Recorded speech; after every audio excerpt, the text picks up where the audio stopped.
بسم اللہ الرحمن الرحیم۔ والمقولات العرضیۃ، یہ صفحہ نمبر 12 پہ نکالیے۔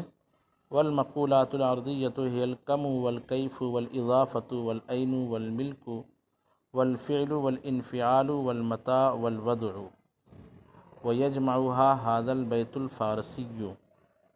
مرد دراز نیکو دیدم بشہر امروز، با خواستہ نشستہ از خویش کرد فیروز۔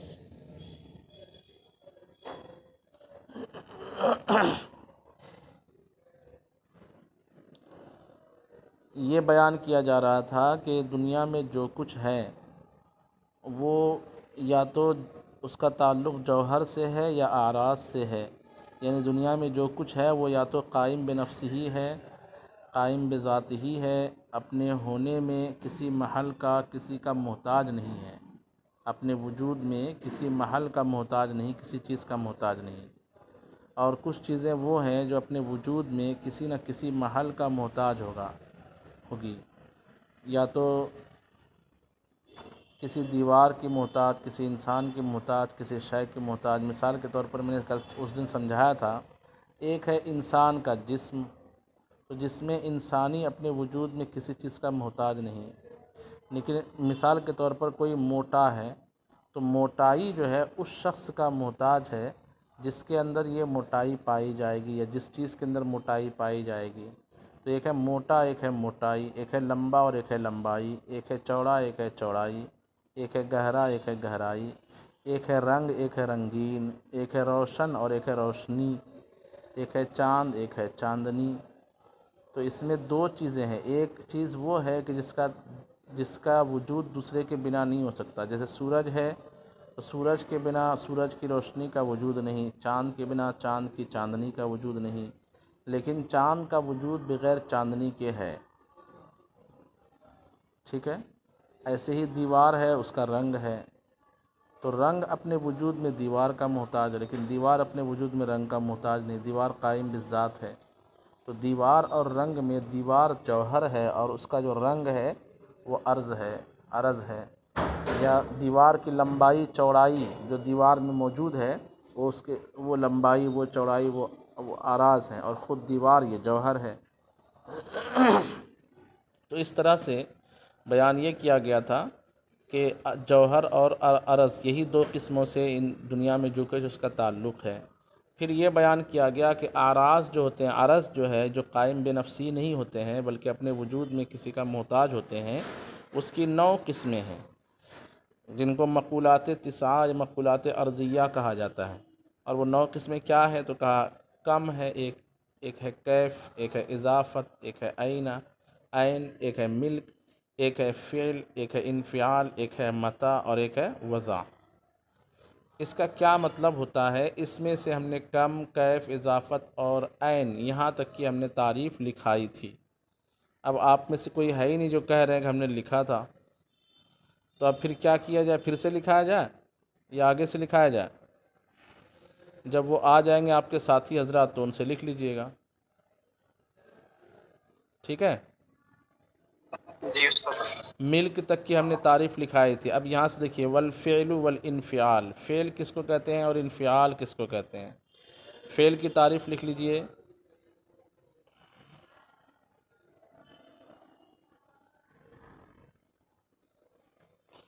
فعل کی تعریف لکھ لیجئے۔ فعل شے کی وہ حالت ہے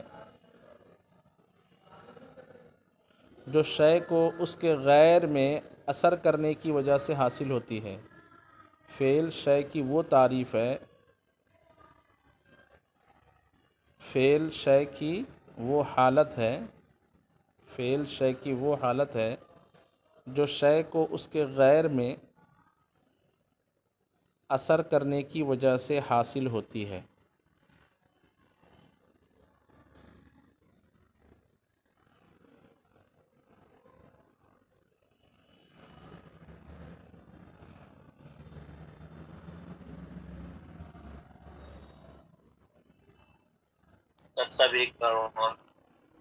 فعل شے کی وہ حالت ہے جو شے کو غیر میں اثر کرنے کی وجہ سے حاصل ہوتی ہے۔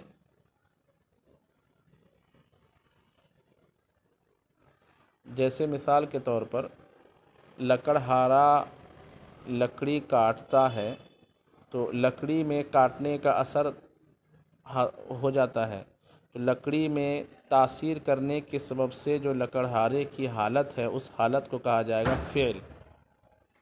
شے کی وہ حالت جو شے کے غیر میں اثر کرنے کی وجہ سے حاصل ہو۔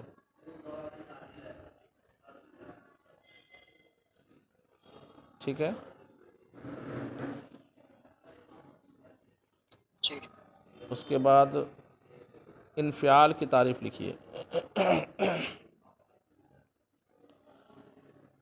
شے کی وہ حالت جو شے کو غیر سے متاثر ہونے کی وجہ سے حاصل ہو۔ شے کی وہ حالت جو شے کو کسی غیر سے متاثر ہونے کی وجہ سے حاصل ہو۔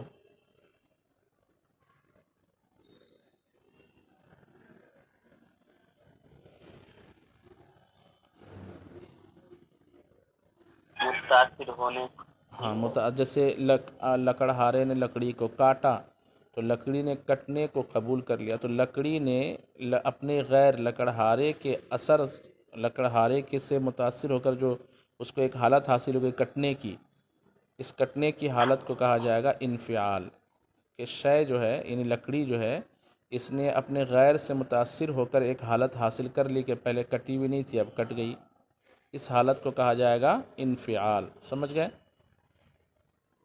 جی اس کے بعد لکھیے متاع کی تعریف۔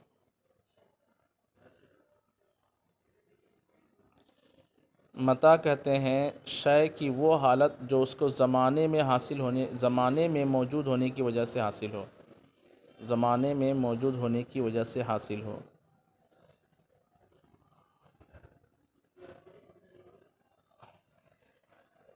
جیسے آپ ابھی مجھ سے پڑھ رہے ہیں تو اس میں متاع کیا ہے کہ آپ کوئی نہ کوئی وقت میں ہے، 9:10 پہ ہیں، پھر 11 پہ، پھر 12 پہ ہے، تو کبھی آپ 10 منٹ میں موجود ہے، کبھی 11 میں، کبھی 12 میں، کبھی 13 منٹ میں، تو یہ جو آپ کو حالت حاصل ہو رہی ہے الگ الگ منٹوں میں موجود ہونے کی، اس حالت کو آپ کے لیے کہا جائے گا عین، متاع، معاف کیجیے، متاع۔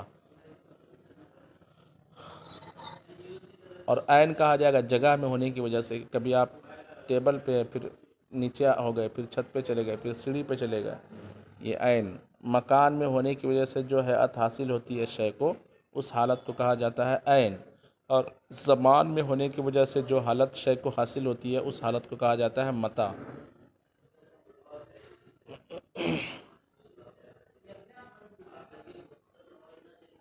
اس کے بعد ہے وضع۔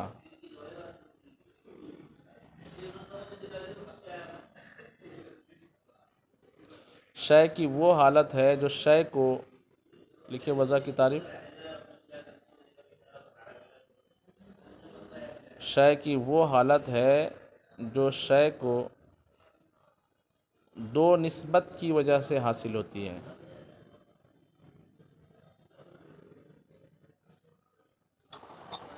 شے کی وہ حالت جو شے کو دو نسبت کی وجہ سے حاصل ہوتی ہے۔ شے کی وہ حالت جو اس شے کو دو نسبت کی وجہ سے حاصل ہوتی ہے۔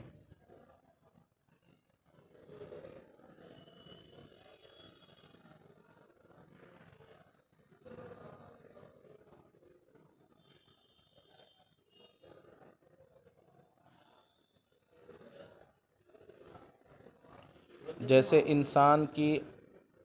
انسان کی ایک حالت حالت قیام اور ایک حالت حالت قعود، تو انسان کو جو ایک حیت حاصل ہوتی ہے بیٹھنے کی اور اٹھنے کی، تو بیٹھنے اٹھنے کی حالت یعنی ایک نسبت بیٹھنے کے اعتبار سے اور انسان کی ایک حالت اٹھنے کے اعتبار سے، ان دو اعتبار سے جو انسان کی حالت ہے کہ کبھی بولتے ہیں کہ وہ کھڑا ہے کبھی بیٹھا ہے، دو سبب سے جو انسان کو کبھی چپ ہے کبھی بول رہا ہے، کبھی چل رہا ہے کبھی کھڑا ہے، یہ دو نسبتوں سے شے کو جو حیت حاصل ہوتی ہے، جو صورت حاصل ہوتی ہے، اس صورت کو کہا جاتا ہے وضع۔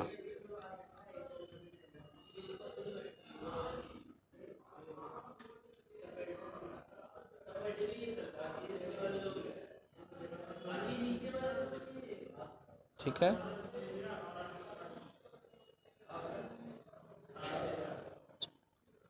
اچھا ایک کام کیجئے، کم کیف اضافت عین ملک، اس کی تعریف میں لکھا دیا ہوں، وہ سبق کی ریکارڈنگ میں بھی موجود ہے، یوٹیوب پہ ڈال دیا ہوں، اس کو دیکھ لیجیے گا وہاں سے.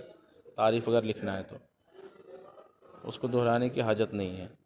تو یہ اعراض جو ہے وہ انسان، مثال کے طور پر انسان کے جسم ہے نا، اس کے جسم کے ساتھ اعراض لگے ہوئے ہیں. جیسے انسان کے ساتھ جو ہے وہ کم ہے، یعنی کتنا جس کو آپ بولتے ہیں کتنا ہونا. کم کس کو کہیں گے؟ اگر آسانی سے سمجھنا چاہتے ہیں تو کم کا مطلب کیا ہوگا؟ بولیے. کتنا ہونا. ہاں. اور کیف کا مطلب کیا ہوتا ہے؟ اس کی ہم نے آپ کو کیسا ہونا. جی ہاں، کیسا ہونا، ٹھنڈا ہے کہ گرم ہے وغیرہ وغیرہ اس طرح سے. اب کہتے ہیں کہ یہ 9 چیزیں جو ہے نا ایک شاعر نے، فارسی شاعر نے اس شعر میں جمع کر دیا ہے. بلکہ مقولات عشرہ اس میں ایک جوہر بھی ہے، یعنی جوہر اور 9 عرض کی یہ 9 قسمیں اس شعر میں موجود ہے. شعر کیا ہے؟ مرد دراز نیکو دیدم بشہر امروز، با خواستہ نشستہ از خیش کرد فیروز.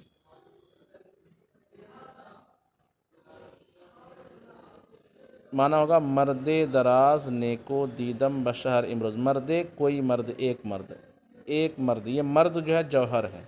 مرد کیا ہے؟ جوہر ہے، قائم بالذات ہے، اپنے ہونے میں کسی کا محتاج نہیں. اب آگے سے جو الفاظ ہیں، دراز ہے، نیکو ہے، دیدم ہے، بشہر ہے اور امروز ہے. کتنے ہو گئے؟ 5 الفاظ یہ ہو گئے، ہے نا. اس کے بعد ہے با خواستہ 6، نشستہ از خیش 7، کرد 8 اور فیروز 9. یہ 9 الفاظ اصل میں جو 9 قسمیں ہیں، کم، کیف، اضافت، عین، ملک، فعل، انفعال، متاع اور وضع، یہ 9 قسموں کی مثالیں ہیں. کیسے کہ دراز دیکھیے لمبائی کو کہتے ہیں، کتنا لمبا بولتے ہیں نا کہ 1 انچ یا 2 انچ یا 10 فٹ یا 20 فٹ، اس میں کمیت پائی جا رہی ہے. تو دراز اس میں جو ہے یہ کم ہے. اور نیکو اچھا ہونا، برا ہونا، سخی ہونا، کنجوس ہونا، یہ کیفیت ہوتی ہے انسان کی. تو نیکو کیا ہے؟ بولیے. کیف ہے. اور دیدم جو ہے میں نے دیکھا. کیا بولے؟ مطلب جس کو دیکھا گیا وہ. ہاں جو آدمی تھا وہ دراز تھا، نیکو تھا، یعنی نیک تھا، اچھا تھا. دیدم میں نے دیکھا، یہ انفعال ہے، دیکھنے کے اثر کو اس نے قبول کر لیا. یہ کیا ہے؟ بولیے. انفعال ہے. بس شہر میں تو یہ ایک مکان ہے، شہر جگہ ہے نا، شہر، تو یہ عین ہو گیا. امروز آج کے دن، یہ وقت ہو گیا جس کو متاع کہیں گے. زمان میں ہونے کی وجہ سے جو انسان کی حالت ہوتی ہے، شے کی حالت ہوتی ہے، اس حالت کو متاع کہا جاتا ہے. تو امروز جو ہے متاع ہے. اس کے بعد ہے با خواستہ نشستہ از خیش.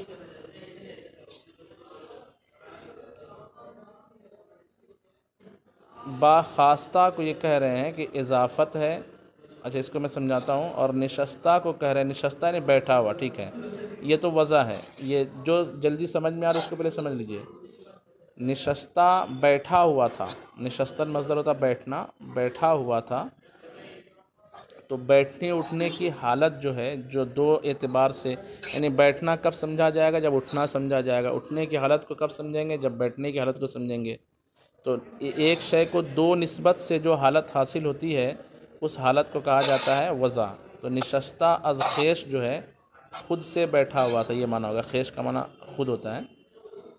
تو نشستہ از خیش یہ وضع ہے. اور کرد فیروز، کرد کا معنی ہوتا ہے کام کرنا، کوئی بھی کام کرنا.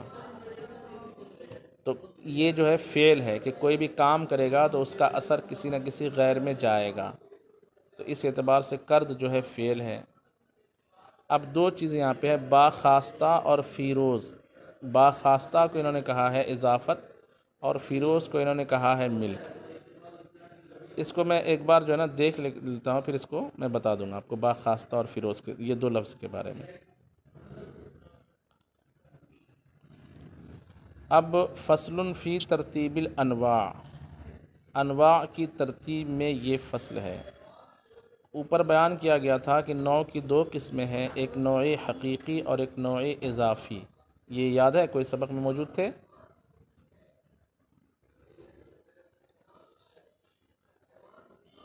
آپ میں سے کوئی سبق میں نہیں تھا؟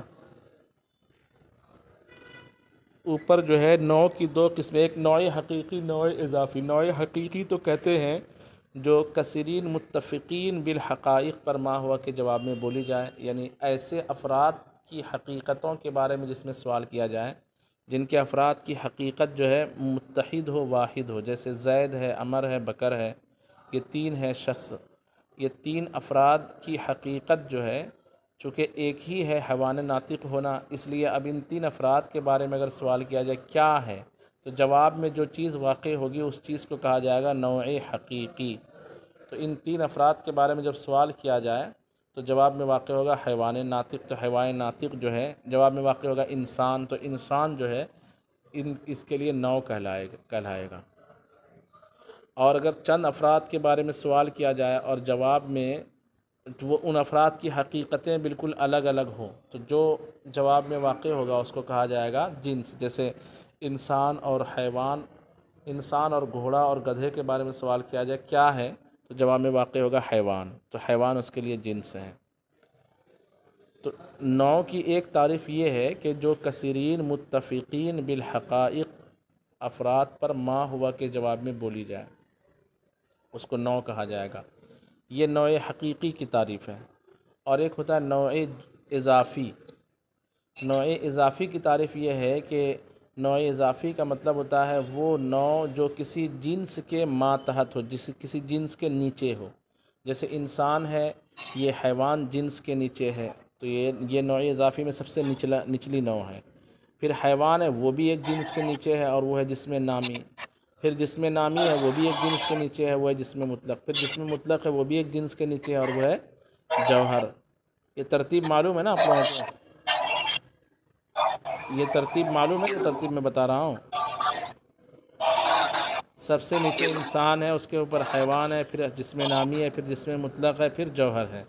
تو انسان نوع ہے، نوع اضافی ہے اس طور پر کہ اس کے اوپر حیوان ہے، حیوان نوع اضافی ہے کیونکہ اس کے اوپر جسم نامی ہے، جسم نامی نوع اضافی ہے کیونکہ اس کے اوپر جسم مطلق ہے، جسم مطلق نوع اضافی ہے کیونکہ اس کے اوپر جوہر ہے۔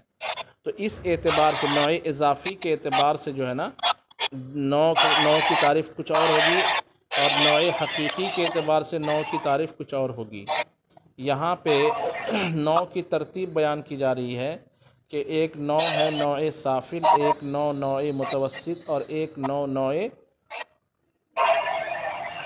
السلام علیکم ورحمۃ اللہ۔ وعلیکم السلام۔ کون؟ ایک نوع ہوتی ہے جو مولانا میرا صاحب کے نیچے ہے۔ اچھا آپ ہیں کیا؟ آ گئے، چلیں وقت ہو گیا، السلام